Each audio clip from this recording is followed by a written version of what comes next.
Praise God! Isang mapagpalang hapon po sa atin sa pangalan ng ating Panginoon. Praise the Lord. Basahin po natin ang aklat ng Psalms 118 verse 8. Ito po ang sinasabi mga kapatid. It is better to trust in the Lord than to put confidence in men. Praise God! Tunay na mga kapatid, praise God, na isang mainam na bagay na inagap po natin ang ating buong pagtitiwala sa ating Panginoon. Dahil mga kapatid sa tao, amen! Praise God! Bakit mga kapatid? Praise God! Dahil kapag sa Panginoon po natin inagap ang ating pagtitiwala, hindi po tayo bibigoy ng ating Panginoon. Amen! Praise God! Sa tao mga kapatid, marami tayong kabiguang matatanggap. Amen! Amen! Pag nagtitiwala tayo sa tao mga kapatid, praise God! Hallelujah! May mga pagkakataon na tayo nagbibigo. Amen! Diba mga kapatid, na-experience po natin yan sa ating buhay, naranasan po natin yan sa ating buhay. May mga tao tayong pinagkatiwalaan. Pero ano nangyari? Praise, nabigo lang tayo mga kapatid. Nasaktan lang po tayo mga kapatid. Amen. Dahil sila po ay tao lamang. Praise God. Pero sinasabi ng Biblia mga kapatid, na ibigay po natin yung ating buong pagtitiwala. Walang iba mga kapatid, kundi sa nag-iisa, mga kapatid. Amen! Hallelujah! Amen! Amen! Hallelujah! Praise God! Praise God! Hallelujah! Praise God! Pinapaalalahanan tayo mga kapatid. Praise God! Luwag po natin ibigay. Diba? May pagkakataon na binibigay natin yung buong buo. Praise God! Praise God! Pero ang nais ng Diyos, yung buong pagtitiwala mo na binibigay sa tao, ang nais ng Diyos sa Kanya natin binibigay. Yes! Praise Amen. God! Dahil sa Kanya walang pagluha. Amen! Praise God! Pero sa tao, kapag nagmahal ka, minsan hindi ka minamahal. Amen! Ikaw lang ang nagmahal. At Amen. ikaw lang ang nasaktan.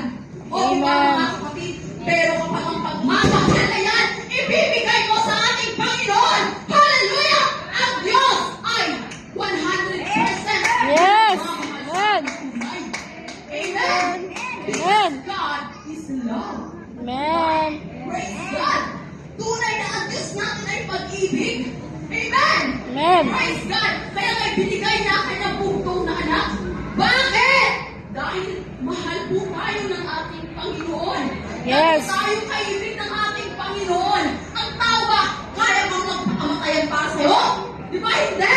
Amen. Pero ang Diyos, ibinigay na kanyang bugtong na anak mga kapatid. Para kanino?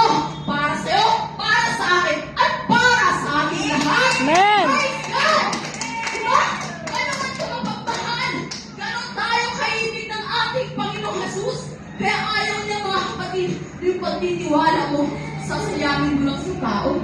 Praise Yes. God! Huwag mo ibigay mga kapatid lahat. Diba? Magtira ka din for yourself. Diba? Amen. Hindi masama magtira para sa sarili. Praise God pagdating sa tao, pero pagdating sa Diyos, ibigay mo yung buong-buo mga kapatid. Dahil Amen. buong-buo yan na isusuklian ng ating Panginoon sa atin. Buong-buo din po natin matatanggap yan mga kapatid. Amen. Amen. Praise God. Yan ang sinasabi ng banal na kasulatan mga kapatid. Praise God. Praise God. Dahil sa pagtitiwala, minsan dito tayo nagiging, dito tayo napifail. Yes. Diba? May mga failure tayo. Pero dahil sa tulong ng ating Panginoon, praise God, tayo'y nakakabangon mga kapatid. Praise God. At nakakapagsabi tayo na God is really good. God is really great.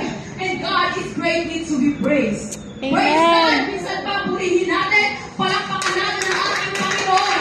Hallelujah!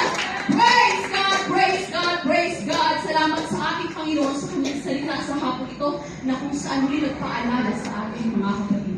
Praise God. Glory to Jesus alone. Hallelujah. To God be all the glory. Praise God. Panginoon, salamat po sa iyong mayamang biyaya sa bawat isa sa amin. Salamat po sa iyong pagmamahal, Panginoong Jesus. Salamat po, Panginoon, ay binigay mo yung bugtong na anak upang ang bawat isa ay magkaroon ng kaligtasan, magpatawad ang aming mga kasalanan. Salamat ng marami, Panginoon, sa lahat ng kapulihan, kapasalamatan in Jesus' name. Amen.